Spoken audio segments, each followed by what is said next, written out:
Magandang araw po sa inyong lahat. Ako nga po pala si Ma'am si Jam, trabahong abroad. Kung kayo po ay bago pa lang sa aking channel, huwag niyo pong kalimutan mag-subscribe, like, and share po sa mga kakilala po natin, lalo na po sa mga nagpaplano pong mag-abroad ngayon taon 2024. Kung kayo po ay interesado, panoorin nyo po ng buo at wag po kayong mag-i-skip ng kahit na ano sa aking video para po wala po kayong makaligtaan ng mga importanteng impormasyon, lalo na po sa babanggitin ko kung ano nga bang agency ito. So, umpisahan na po natin. Sa mga bago po, hi po sa inyong lahat, at sa mga dati pa po or yung nauna pa po ako nag-vlog dati, siguro 4 years ago, 3 years ago, di ko matandaan. So, maraming salamat po sa inyong suporta. So, ang pag-uusapan po ulit natin ngayon, kasi kahapon, tinalakay po natin kahapon yung cleaner, babae at lalaki. So, this time po, cleaner pa din. So, good news po, cleaner pa din. Yung mga interesado pong mag-apply, wag na po kayong magdalawang isip.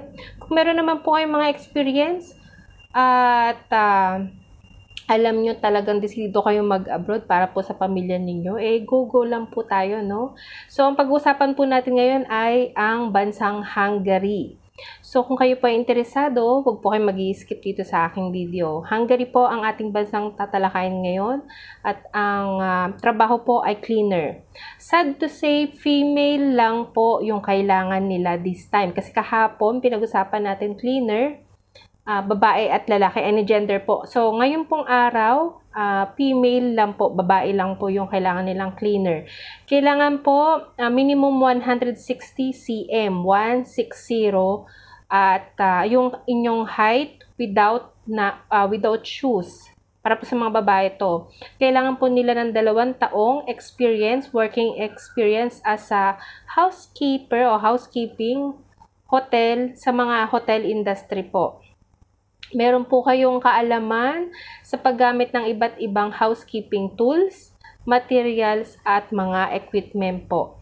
So, kailangan may kaalaman po kayo dyan. Hindi po porket taon po tayo, wala po tayong kaalaman. Kasi meron kasing mga empleyado na kahit gaano katagal, wala pa rin pong alam sa trabaho. So, meron pong ganyan, no? Ngayon kasi dito sa abroad, mahigpit po, kailangan talaga may kaalaman kayo. Kaalaman o proper sanitation practices. Siyempre, mainam po ito at mas okay ito kasi siyempre yung mga nagdaan 2 years ago, 3 years ago, di ba po yung COVID? So, kailangan din po ng sanitation practices. At kailangan po meron kayong kaalaman sa pag-English, sa lengguwahe ng English po. At dapat po meron valid na NC2 certificate, housekeeping po ang nakalagay. Kasi merong di bang mga NC2 na iba yung nakalagay, mga baking, ganyan. So, kailangan pong nakalagay dun sa NC2 nyo is NC2 certificate, housekeeping. So, ang agency po na tinatalakay natin ngayon, pakisulat po at ilalagay ko rin po yung pinaka-spelling dito sa baba. Peridot International Resources Inc. So, kahapon po, tinalakay po natin kahapon, same din po, Peridot din po. Kung napanood nyo po yung kahapon, same din po ng ating address. Unit A, 1845 Dian Street, Makati, Manila. So, meron din po silang email. Pwede nyo po silang i-email sa peridot4hungary@gmail.com, pero ilalagay ko rin po dito sa baba para pwede po kayo mag-email. Pero much better po talaga na pag mag-apply po kayo sa abroad, mas mainam po na mag-walk-in kasi wala naman na COVID. So, kung may COVID man po, hindi na katulad dati na talagang walang walk-in, talagang mag-i-email ka, ganyan, maghihintay ka. Sa dami ng natatanggap ng agency, tagal ka rin mag-antay, no? So, mas mainam po ngayon talaga mag-walk-in. At least yung pag-walk-in mo, pag-a-apply mo doon, ikaw mismo pupunta, meron na kaagad result kung okay or hindi. So, kung kayo man po ay merong experience po at least 2 taon at babae, i-grab nyo na po itong opportunity na to. Kung meron man po kayong itatanong sa agency, halimbawa age limit. So, hindi ko po masasagot iyan, mas mainam po na kayo po mismo yung magtanong dito sa agency kung magkano yung sahod,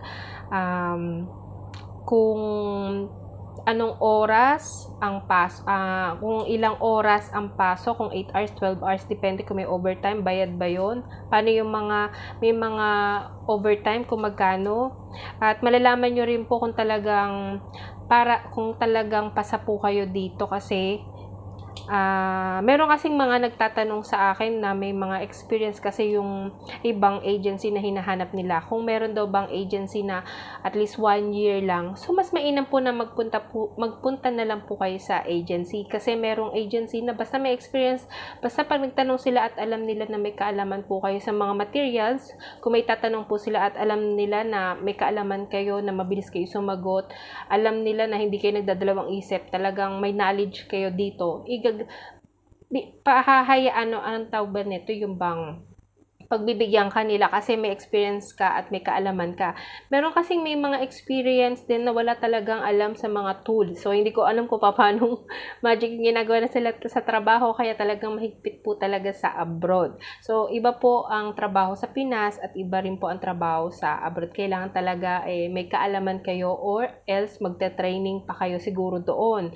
Kasi mahigpit talaga.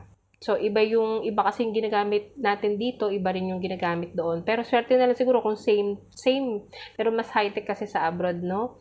So, kung tinatanong nyo po yung experience, kasi 2 taon yung experience na hinahanap nila, kung kunyari 1 year, 1 year and 5 months, 1 year and 7 months, mas mainam po na pumunta po kayo sa agency para po itanong nyo po yung mga experience nyo kung po pwede ba yun, na hindi ka pa umabot ng 2 taon pero may experience ka, may kaalaman ka. Ipakita mo sa agency na talagang may kaalaman ka, huwag mo papakita na wala kang alam.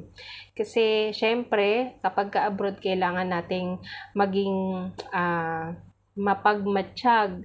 Dapat may mga alam tayo, lalo na yung mga isasagot natin kasi may mga katanungan yung mga agency. So, wag naman po kayo mag-alala, wag po kayo matatakot kasi yung mga tanong po nila ay mga personal din natin, sa atin lang din natin. Total, ang itatanong lang naman po nila regarding po sa pag-apply natin, lalo na po kung housekeeping po yung inyong a-applyan.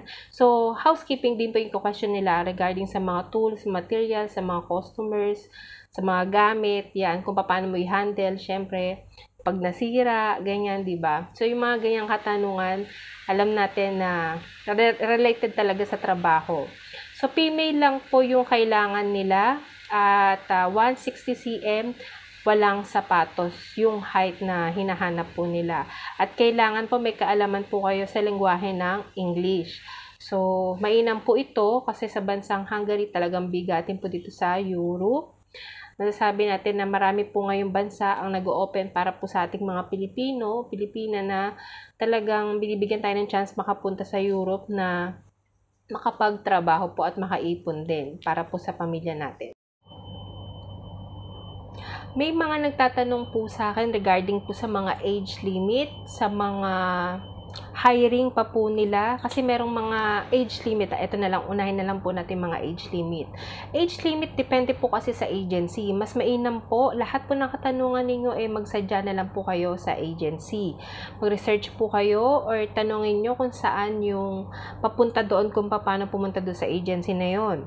Tapos, dun po sa mga dating vlog ko 2 years ago, 3 years ago, mas advantage po napuntahan po ninyo yung agency kasi ngayon po kasi taon 2024, hindi ko na po alam kung same pa rin po yung job hiring nila, kung ganun pa rin po housekeeping o cleaner or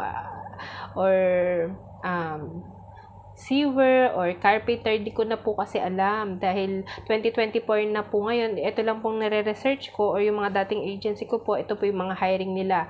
Advantage po kasi ito pong mga agency pwede nyo pong puntahan, pwede po kayong tignan nyo po yung kanilang mga hiring. So, pinakamaganda po kasi may mga alam na po kayong mga agency na legit dyan po sa Pilipinas. So, mainam po iyon, napuntahan po ninyo, malaman po ninyo kung ano yung mga hiring at kung pwede po kayo doon kasi minsan, wag po natin katamaran yon.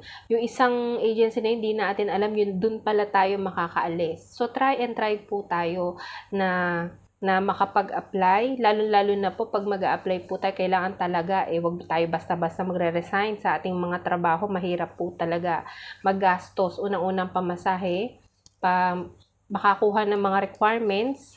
So, mainam po at sinasuggest ko po talaga na wag po muna kayo basta-basta mag-resign. Ang time lang po talaga na pwede kayo mag-resign kapag may flight na po kayo or may visa na. Kasi mas mabilis talaga ang may flight na Yung nakaschedule ka na, anytime pwede ka na mag-resign. Kasi sure na yun The next month, maka one month ka, may sahod ka na. Pero kasi yung iba kasi, nag-apply pa lang, di pa sure, nagpasa pa lang ng resume, nag-fill up pa lang ng form, nag-resign na kinabukasan, tapos after 3 days, hindi pala sila pwede, hindi pala sila pasa.